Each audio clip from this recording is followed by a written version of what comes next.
আসসালামু আলাইকুম সুপ্রিয় শিক্ষার্থী এবং প্রিয় ভিউয়ার্স। আমি তোমাদের সাথে আছি মোহাম্মদ শামীম হোসেন, সহকারী শিক্ষক, ভিক্টোরিয়া হাই স্কুল, সিরাজগঞ্জ। আশা করি সবাই ভালো আছো। বিগত কয়েকটা ক্লাসে তোমাদের সাথে আলোচনা করেছিলাম ন্যারেশনের কয়েকটা টপিক নিয়ে। আজকে তোমাদের সাথে যে বিষয়টা আলোচনা করব সেটা ট্রান্সফরমেশন অফ সেন্টেন্স।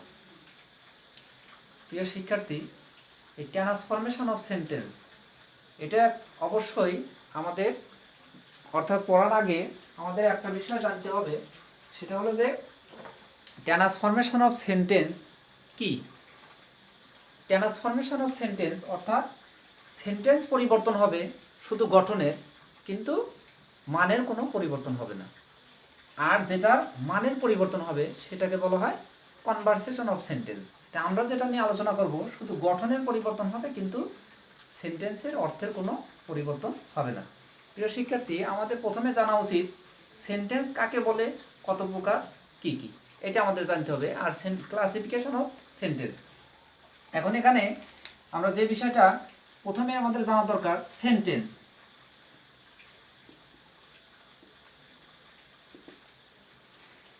আমরা জানি দুই বা ততোধিক শব্দ একত্রিত হয়ে যখন বক্তার মনের ভাব সম্পূর্ণ প্রকাশ করে তখন তাকে সেন্টেন্স বলে। এখন সেন্টেন্স অর্থগত দিক থেকে, যে অর্থগত দিক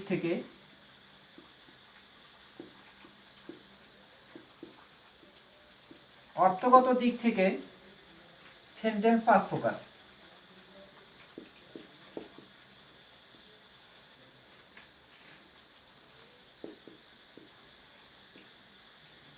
সেন্টেন্স পাঁচ প্রকার। এক নাম্বার অ্যাসার্টিভ। প্রিয় শিক্ষার্থী, এখন অ্যাসার্টিভ কি? অ্যাসার্টিভ হলো যখন যে সেন্টেন্স দ্বারা বক্তা সাধারণভাবে কোনো কিছু বিবৃতি বা বর্ণনা করে, তখন সেটাকে আমরা অ্যাসার্টিভ সেন্টেন্স বলি। অ্যাসার্টিভ সেন্টেন্সটা দুই রকমের হতে পারে। এক হলো বক্তার বক্তব্য যদি হ্যাঁ সূচক হয় তাহলে সেটাকে আমরা অ্যাফার্মেটিভ দ্বারা প্রকাশ করি। আর বক্তার বক্তব্য যদি না সূচক হয় তখন সেটাকে আমরা নেগেটিভ অর্থ ব্যবহার করি। অর্থাৎ তাহলে অ্যাফার্মেটিভ সেন্টেন্সটা দুই রকম, অর্থাৎ অ্যাসার্টিভ সেন্টেন্সটা দুই রকম, কি? Affirmative and negative. দুই নাম্বার আমরা আসি ইন্ট্রোগেটিভ। ইন্ট্রোগেটিভ সেন্টেন্স হলো সেই সেন্টেন্স যে সেন্টেন্স দ্বারা বক্তা কোনো কিছু জিজ্ঞেস করে বা আমরা কোনো কিছু প্রশ্ন করি, অর্থাৎ কোনো কিছু জানতে চাই কোনো বিষয় সম্পর্কে, তখন সেটাকে আমরা বলি ইন্ট্রোগেটিভ সেন্টেন্স। তিন number imperative. Imperative sentence. Imperative sentence কি? যে সেন্টেন্স দ্বারা আদেশ, উপদেশ, অনুরোধ, নিষেধ, অর্থাৎ আদেশ, উপদেশ, অনুরোধ, নিষেধ এগুলো বোঝায়, তখন সেটাকে আমরা বলি imperative sentence. Optative sentence. Optative sentence কি? যে অপটেটিভ সেন্টেন্স যে সেন্টেন্স দ্বারা আমরা কি করি, যে অর্থাৎ ইচ্ছা পোষণ অথবা কারোর জন্য যখন দোয়া অথবা প্রার্থনা করি তখন সেটাকে আমরা বলি অপটেটিভ সেন্টেন্স। আর সর্বশেষ যেটা সেটা হলো exclamatory sentence. Exclamatory sentence, exclamatory যে সেন্টেন্স দ্বারা কি, যে আনন্দ, দুঃখ, বেদনা, হর্ষ, বিষাদ, ঘৃণা এগুলো প্রকাশ করা হয় তখন সেটাকে আমরা বলি এক্সক্লেমেটরি সেন্টেন্স। প্রিয় শিক্ষার্থী, এই অর্থগত দিক থেকে এই সেন্টেন্সকে পাঁচ ভাগে ভাগ করা যায়। আর যখন আমরা গঠনগত দিক থেকে সেন্টেন্সকে বিভক্ত করব, এখন গঠনগত দিক থেকে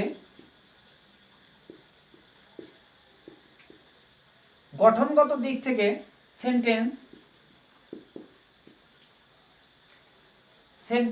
তিন প্রকার। এক নাম্বার সিম্পল, দুই নাম্বার কমপ্লেক্স, তিন নাম্বার কম্পাউন্ড। তাহলে সিম্পল, কমপ্লেক্স, কম্পাউন্ড। এখন এই যে সিম্পল সেন্টেন্স, যে সেন্টেন্সে একটি কি, যে সাবজেক্ট থাকবে, ফিনিট ভার্ব থাকবে, সেই সেন্টেন্সটাকে সিম্পল সেন্টেন্স বলা হবে। যেমন কমপ্লেক্স সেন্টেন্স, যে সেন্টেন্সে একটি প্রিন্সিপাল ক্লোজ এক বা একাধিক সাবঅর্ডিনেট ক্লোজ থাকবে তখন সেটাকে আমরা কমপ্লেক্স সেন্টেন্স বলবো। আর কম্পাউন্ড সেন্টেন্স কি? যে সেন্টেন্স দুইটা সিম্পল সেন্টেন্স কনজাংশন দ্বারা অর্থাৎ অ্যান্ড, বাট, অর দ্বারা যুক্ত হবে তখন সেটাকে আমরা বলবো কি, যে কম্পাউন্ড সেন্টেন্স।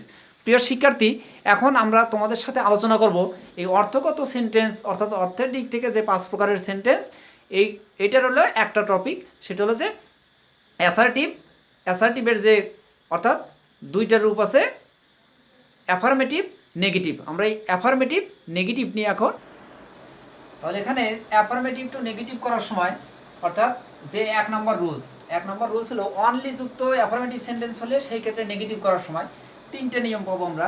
যদি সেন্টেন্স ব্যক্তি বিশেষ হয় সেই ক্ষেত্রে অনলির পরিবর্তে নান বাট, আর যদি অর্থাৎ বস্তু বিশেষ হয় সেই ক্ষেত্রে নাথিং বাট, আর যদি সংখ্যা বা পরিমাণ নির্দেশ করে তখন নট মোর দেন অথবা নট লেস দেন। যেমন আমরা 1 নম্বর যে বলছি অনলি আল্লাহ ক্যান সেভ আস, একমাত্র আল্লাহই পারে আমাদের রক্ষা করতে, এখানে অনলির পরিবর্তে শুধু আমরা এখানে লিখছি কি যে none but Allah can save us, কেউ পারে না তবে আল্লাহ পারে আমাদের রক্ষা করতে। যেমন সেকেন্ড সেন্টেন্স আমরা লিখছি only he can do the work, এখানে অনলি অল্টারনেটিভ নান বাট, কেউ পারে না তবে সে পারে। প্রিয় শিক্ষার্থী, এখানে অনলির পরিবর্তে শুধু নান বাটটা ব্যবহার করতে হবে।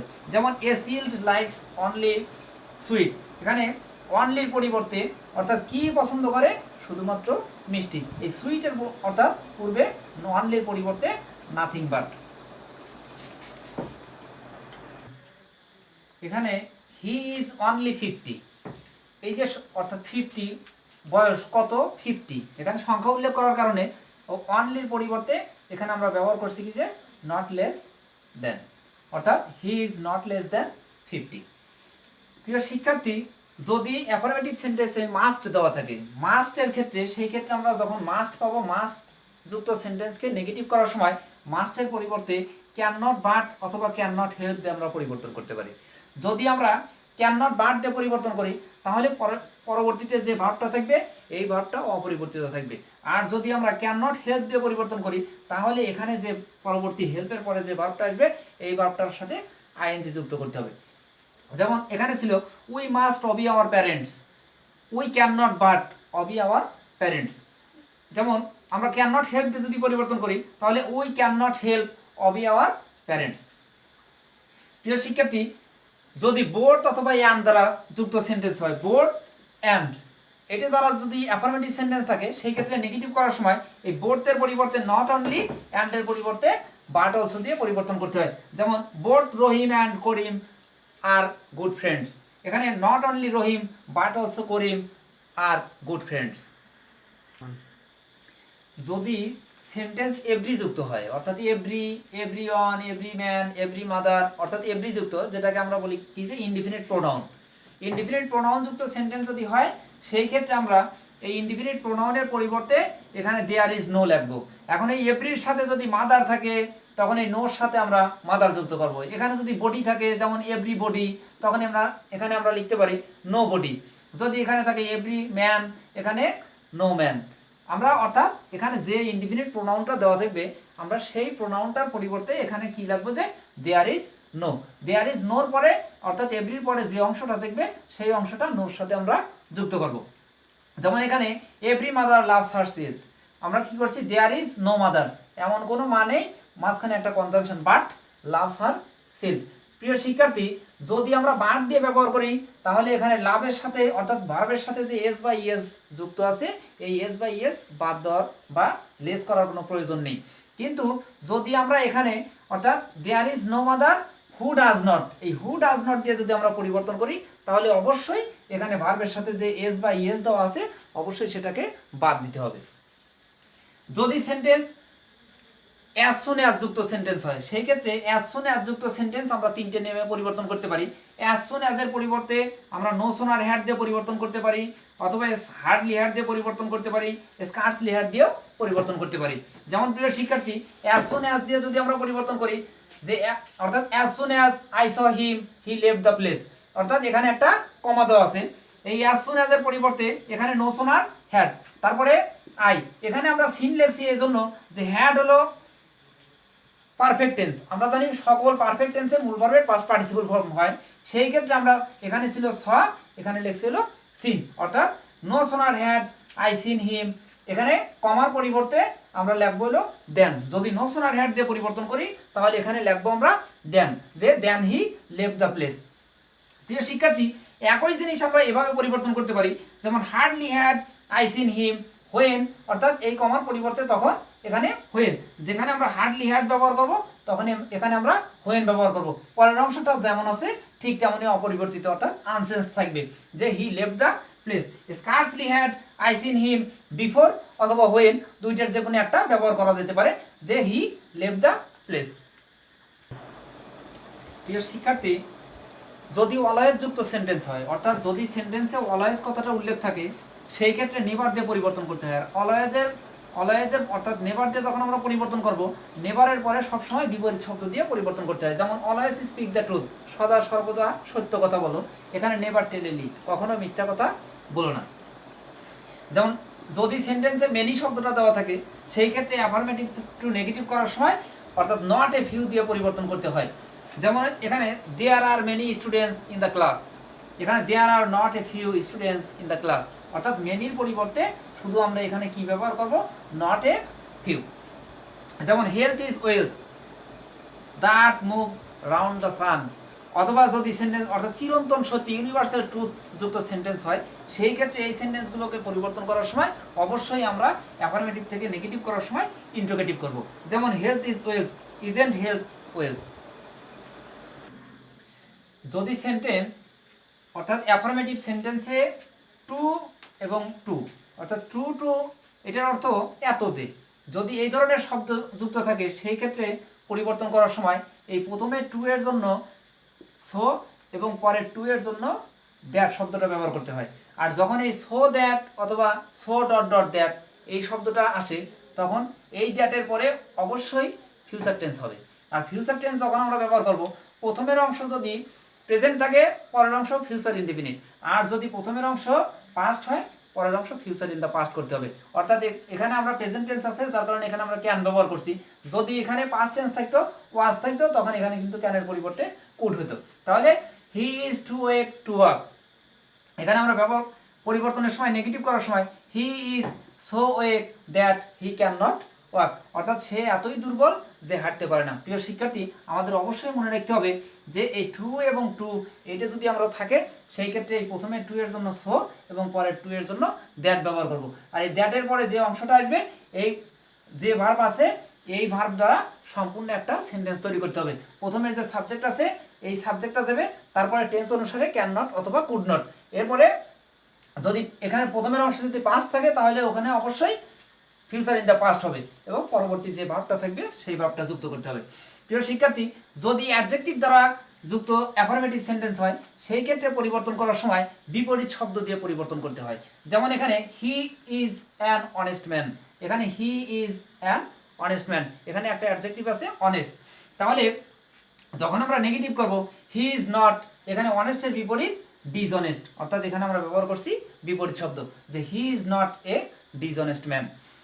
যদি সেন্টেন্সে লিটিল থাকে, অর্থাৎ অ্যাফার্মেটিভ সেন্টেন্সে যদি লিটিল দেওয়া থাকে, সেই ক্ষেত্রে আমরা লিটিল যুক্ত সেন্টেন্সকে পরিবর্তন করার সময় অর্থাৎ নট মাস এই শব্দটা ব্যবহার করব। যেমন I have a little friend, I have not much friend, অর্থাৎ এই লিটিলের পরিবর্তে এখানে আমরা নট মাস শব্দটা ব্যবহার করব। তাহলে এবারে আমরা আজকে যে আলোচনা করলাম, অর্থাৎ অ্যাফার্মেটিভ টু নেগেটিভ, সামনের দিনে আমরা এই ট্রান্সফরমেশনের দ্বিতীয় ক্লাসে আমরা আলোচনা করব যে কিভাবে অ্যাসার্টিভ সেন্টেন্স থেকে ইন্টারোগেটিভ এবং অ্যাসার্টিভ সেন্টেন্স থেকে ইম্পারেটিভ সেন্টেন্স করা যায়। প্রিয় শিক্ষার্থী, এতক্ষণ পর্যন্ত তোমরা সবাই সুস্থ থাকো, ভালো থাকো, আর এই মহামারী করোনার মধ্যে ঘরে থাকো, নিরাপদ থাকো। বাইরে গেলে অবশ্যই মাস্ক ব্যবহার করবে, আর পরবর্তী ক্লাস দেখার জন্য অবশ্যই চ্যানেলটা সাবস্ক্রাইব করবে।